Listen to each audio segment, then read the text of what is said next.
Bonjour à toutes et à tous et bienvenue au Cryptost Technical Briefing de ce mardi 17 mai 2022.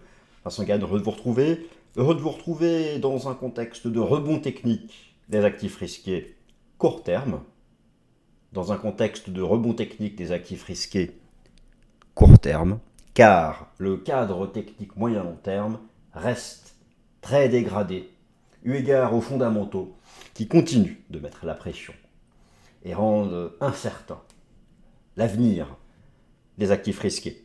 Alors, bienvenue, installez-vous confortablement, on va parler comme chaque semaine de l'analyse technique du Bitcoin, de TH, du BNB, et puis donc cette semaine DOT. Mais je dois d'abord vous faire un récap des fondamentaux.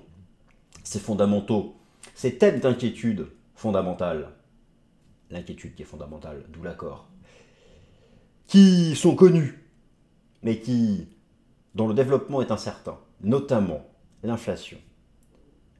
Oui, vous allez me dire, on en parle tous les jours. Oui, mais attention, l'inflation tend vers l'hyperinflation. C'est quoi l'hyperinflation? Vous savez que le patron de la Banque d'Angleterre parle d'inflation à venir apocalyptique. Je reprends ces termes d'hier. Apocalyptique. Nous n'en sommes pas là, espérons qu'il ait tort. Mais l'avenir des actifs risqués, qui depuis leur point haut annuel, par exemple les indices boursiers américains, moins 20%, ou le cours du Bitcoin, moins 50%, puis ses records annuels, la suite dépendra uniquement des prochaines semaines, de la stabilisation du régime des prix, d'un changement de ton ou pas des banques centrales, et bien sûr, de laisser le plus loin possible de nous le scénario du pire pour la guerre en Ukraine. Alors bon, on va pas passer 10 minutes sur les fondamentaux, je vais quand même vous montrer une ou deux illustrations, mais concrètement, ce qu'il faut retenir dans l'immédiat, c'est que à court terme, il y a un rebond technique qui s'appuie sur des bases graphiques propres et dont l'amplitude pourrait être 33 ou 34 000 dollars. Mais je reste réservé car on va se faire peur dans cette vidéo.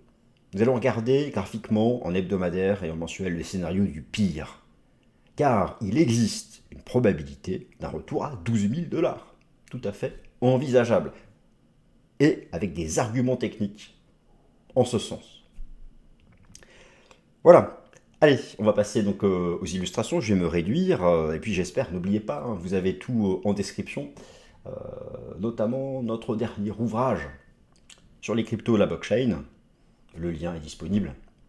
Et le prix, lui, ne reflète pas l'inflation. Il est tout petit. Allez, c'est parti. Donc je me réinstalle confortablement. Vous aussi d'ailleurs. Hein. Alors, je me réduis et nous voici avec le commencement.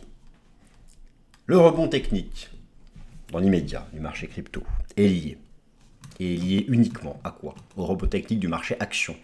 Vous avez à gauche les bougies japonaises en données hebdomadaires, du Nasdaq 100, à droite en données journalières. Je vous affiche la même chose pour le S&P 500. Je vous affiche, décidément, la même chose pour le Russell 2000 aux États-Unis. Bref, vous le constatez comme moi, des structures de rebond technique court terme, par exemple une sorte d'épaule tête-épaule inversée sur le Nasdaq 100, mais un cadre moyen terme compliqué. D'ailleurs, à moyen terme, le rebond technique qui a commencé jeudi dernier sur les indices US est lié à des proportions de marché graphique, notamment le fameux 1 pour 1, je vous en avais parlé, ici une extension de Fibonacci, 100% reporté au top du rebond, 100% pile poil. D'ailleurs, il y a des proportions aussi sur le BTC, j'y viens.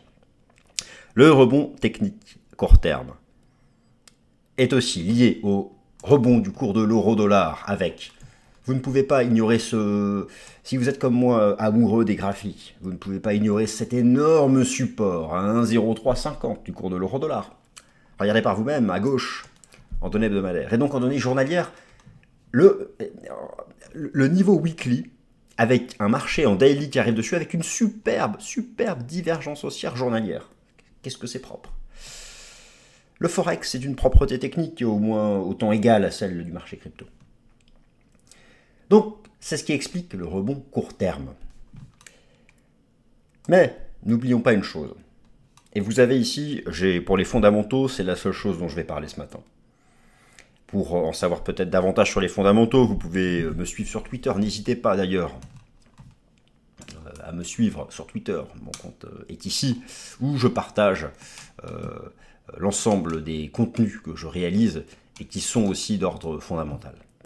Eh bien, plus que jamais, le thème d'inquiétude numéro 1 est une inflation qui serait, pour reprendre les mots du patron de la Banque d'Angleterre, apocalyptique. Nous n'en sommes pas là. Déjà, vous avez sous les yeux l'inflation sous-jacente aux États-Unis, sans le prix de l'énergie. Imaginez, elle est en hausse verticale. Petit repli la semaine dernière dans l'inflation mensuelle, mais la hausse est impressionnante, les banques centrales veulent casser ça, et il est acquis, il est défini que l'hyperinflation est un taux d'inflation supérieur à 10%. Cela rappellerait le choc pétrolier des années 70. Les actifs risqués baisseront 2 fois plus, 3 fois plus. Le cours du Bitcoin reviendra à 12 000 $. Si l'inflation devient une hyperinflation hors de contrôle, c'est-à-dire supérieure à 10% et conservant une allure verticale. Nous n'en sommes pas là. Chaque mois voit la publication de chiffres mensuels de l'inflation. Il faut se stabiliser au niveau actuel. Sinon, peu importe votre analyse technique, le marché ira sous les 20 000 $. C'est la clé. Et la guerre en Ukraine n'est pas la source de cette hausse qui avait déjà commencé avant, elle l'a développée davantage, elle y contribue. Voilà donc pour ces éléments fondamentaux et cross-assets dont je voulais vous parler. Maintenant, un peu de positif. Le cadre technique court terme, oui, est favorable au rebond technique. D'abord, une base de rebond. Vous avez sous les yeux le contrat futur Bitcoin perpétuel en bougie japonaise journalière. La base de rebond est celle du printemps dernier. La même, finalement. La plus grosse session de liquidation a eu lieu sur la bougie du 9 mai. Presque 1 milliard. Un peu moins sur ces séances. Au final, à la clôture, vous savez lire comme moi une bougie japonaise. La clôture s'est faite ici. Au final, nous défendons le même intervalle que le printemps dernier. Le même. Et c'est au-dessus de cette base que le marché essaye de construire son rebond technique avec des petites divergences haussières validées qui ouvrent le chemin en direction des 33 000 $, sous réserve que les indices boursiers américains ne se retournent pas violemment à la baisse. Et j'aimais cette réserve car chaque jour apporte une information géopolitique, par exemple, non prévue, de type signe noir ou pas. Sous réserve que nous arrivions cette semaine à maintenir un cadre fondamental stable, l'analyse technique suggère que le marché peut aller en rebond technique vers 33 000 $, voire 34 000 $, car sur le contrat futur du CME, la bourse de Chicago, le Chicago Mercantile Exchange, 34 000 qui est le gap baissier de la session du 9 mai, qui est la plus grosse session de liquidation de l'année, c'est un objectif de rebond technique. Ensuite, derrière, on peut recouler à 20 000 ou pas. Ça dépend de ce qu'on va construire ici. Mais voilà, pour le cadre court terme, c'est un fait. Et ça fait plaisir. Mais moi, je reste très prudent. D'ailleurs, en H4, c'est fébrile. Vous avez le Bitcoin Index sous vos yeux. Les bougies japonaises du Bitcoin Index sont données 4 heures. Bon, notez le système Ishimoku croisé au chartisme. Le chartisme nous montre une épaule tête épaule inversée. Le système Ishimoku nous montre que le prix entre dans le nuage, soutenu par Kijun-sen. Bon, on essaye, c'est poussif. D'ailleurs, le haut du nuage, 7,33. Bon. Donc oui, une cible de rebond technique à 33 000 $, ok. Par contre, la moindre clôture journalière sous 29 000, c'est fini et c'est en route pour 20 000. Donc prudence. Prudence car le cadre moyen terme n'est pas celui du printemps dernier. Oh que non. Oh, il est bien différent. Je vous le montre. Les bougies japonaises ont donné hebdomadaire ici, échelle logarithmique. D'abord, le système Ishimoku. Au printemps dernier, nous étions soutenus par le nuage. Parfait. Des pullbacks, parfait. Là, nous sommes en dessous. Et même la lagging span est passée sous la SSB. Le cadre technique hebdomadaire, même si j'ai un biais, je ne peux pas ici, et nous ne pouvons pas nous mettre des œillères, il est dégradé. Pour rétablir un cadre technique hebdomadaire haussier, il faudrait franchir avec force et volume le niveau des 35 000 $. Donc ça m'inquiète pour les prochaines semaines, au-delà du court terme. Toujours sur cet horizon de temps, beaucoup mettent en avant la gigantesque tête-épaule, dont la cible théorique, je vais calculer ici à l'aide des extensions de Fibonacci, dont la cible théorique se situe à 15 000 $. Et d'ailleurs, le scénario du pire en cas de décrochage des marchés actions, c'est non seulement les 20 000, l'ex-ATH, les 15 000, la cible de l'épaule, mais un autre niveau ici, donc les 15 000, les 14 170 $. Si vous voulez, en cas de poursuite de l'inflation galopante, notamment des denrées alimentaires, je vous laisse observer l'évolution du prix du blé, de toute beauté sur le plan technique. Regardez le prix du blé en analyse technique. Le blé, le pétrole, le gaz naturel, si ces marchés cœur pour le monde, pour l'énergie, pour l'alimentation, ne se stabilisent pas une bonne fois pour toutes, il est illusoire d'envisager un retour du BTC à 60 avant qu'il soit allé chercher quelque part entre 15 et 20. Mais voilà, d'un point de vue des fondamentaux, les économistes, vous savez, ils sont bons dans les prévisions à horizon 3 jours. Pire que nous, les analystes techniques. Bon. Donc voilà la réalité des choses. Il ne faut pas donc se mentir, le cadre technique hebdomadaire est compliqué. Ensuite, en journalier, on a un peu d'air, et ce peu d'air peut derrière se transformer en soit un rebond technique avant nouvelle jambe de baisse, ou la construction, comme à l'époque ici, d'une pattern de renversement aussi. Et cela sera lié aux fondamentaux et à l'approche cross-asset, c'est-à-dire la corrélation positive avec les actifs risqués. Toujours pour le cadre court terme, je suis ici sur Coin Option Track avec les données des options Bitcoin. Regardons l'échéance du 27 mai avec un Open Interest important, le deuxième plus important de l'année. Je le choisis. J'ai un Max Pain Price à 35 000 $. Une théorie dit qu'à l'échéance, le prix tend vers le Max Pain Price qui correspondrait à un rebond technique. Alors, moi je vous dis 33. Bon, vous comprenez, c'est la zone. Après, techniquement parlant, c'est propre. Et on se dit que les choses peuvent évoluer comme ça. Mais cela est largement dû à ce que font les indices boursiers. Imaginez ce qu'on appelle un dead cat bounce, un rebond du chat mort. Ils n'auront même pas le rebond technique à 33 000. Donc restons prudents. Restons prudents. Vous avez l'analyse technique ici d'une courbe qui représente le pourcentage de drawdown du BTC par rapport à ses plus hauts. Nous sommes à presque 67% sous les plus hauts. On peut en faire l'analyse technique et nous sommes en train de casser un support. Ce qui ouvrirait le chemin à un scénario de type 2018, moins 80% depuis les plus hauts. C'est un BTC à 20 000. Je reste prudent pour le moyen terme. Nous verrons.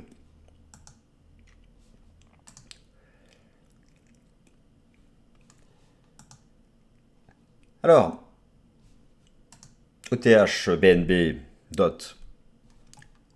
Pour le contrat futur, Ethereum rebond au dollar près sur le point bas ici de ce qui était à l'époque un double bottom. Ça, c'est une pattern. Un point, deux points, un double bottom et renversement aussi. Avec la divergence haussière qui était nette. Là, nous avons un RSI qui n'est pas en divergence haussière, mais qui ressort par le haut de la zone de survente. C'est en soi un vrai signal. Le créateur du RSI, Wallace Wilder, nous en parle tel quel. Bon. Première cible déjà faite à 2164 $. Je vais passer sur le THUSD. Le THUSD, qui est assez proche du contrat futur, c'est la même chose. En cas de développement d'un rebond technique, l'idée, là aussi, est de revenir chercher des objectifs comme 2350, éventuellement la partie basse du gap du 9 mai, les 2550. Alors certains verront ici une structure qui s'apparenterait à une épaule tête-épaule inversée, similaire à ce que propose le Nasdaq 100. Pour ETH, la ligne de coût est à 2158, 2160. Il est vrai qu'une capacité du prix du marché à dépasser cette résistance le relancerait en objectif théorique sur les 2550. Car si j'attrape avec les extensions de Fibo l'amplitude de ce qui serait ici une pattern de renversement, voilà, cela nous mène en cible théorique même les 2750. Mais pour ETH, le choix est ici. Soit le rebond technique est déjà fait car le marché a testé les 2160 et repart, soit il est capable de dépasser les 2160 $ et développera davantage au minimum vers 2550. Pour le cadre de court terme, ce que j'observe sur le RSI est plutôt intéressant. Pour le BNB, c'est la même chose. Comme ETH, le marché a tenu une base extrêmement solide qui consiste en, accrochez-vous bien, un cours de clôture, le bas du chandelier rouge, deux cours de clôture, le bas du chandelier rouge, trois cours de clôture, le bas du chandelier rouge, 260 $. Et bien là, ça a tenu à la clôture la semaine dernière, avec une belle divergence haussière, prix RSI aussi en données journalières. Et ce qui serait aussi, comme sur le Nasdaq 100, une structure en épaule, tête, épaule inversée. Le système Ishimoku la montre, car ici vous avez la lagging span qui, je vous rappelle, représente le cours de clôture du marché, vous voyez bien ici, translaté 26 jours dans le passé. Donc, dépasser les 315 $ sur le BNB nous renverrait, calculons la cible théorique, en cours de clôture, de ce qui peut être une épaule tête-épaule inversée, nous renvoie en cible théorique sur les 375. Le marché peut ne jamais l'activer en restant sous 315 et repartir, ou il dépasse 315, il ira à 375. Voilà ce que suggère l'analyse technique court terme. Le DOT, c'est le même topo, on la voit. Épaule, tête-épaule inversée. La ligne de coup. Une cible de rebond technique à 13,60. Gros niveau de prix, niveau horizontal important. Invalidation sous les 10 $. Donc rebond technique. Tant que les 10 $ font support à court terme pour aller chercher 13,60. Voilà, simplement, ce que le marché, ce que l'analyse technique nous enseigne à court terme. Donc voici, voilà chers amis, c'est les éléments dont je voulais vous parler dans le Cryptos Technical Briefing de ce mardi 17 mai 2022. Sans vouloir jouer aux oiseaux de mauvais augure, je pense qu'il faut rester extrêmement prudent. Eu égard au fait que jamais comme maintenant la corrélation positive entre le BTC et les indices US a tendu vers 1, ce qui est le coefficient de corrélation linéaire positif le plus important, et aussi le cours de l'euro-dollar. Donc il faut vraiment à court terme avoir cette approche cross-asset, en ayant à l'esprit qu'à moyen terme, pour retourner ça à la hausse, il y aura du boulot. Merci à toutes et à tous, passez une excellente semaine, merci de m'avoir écouté.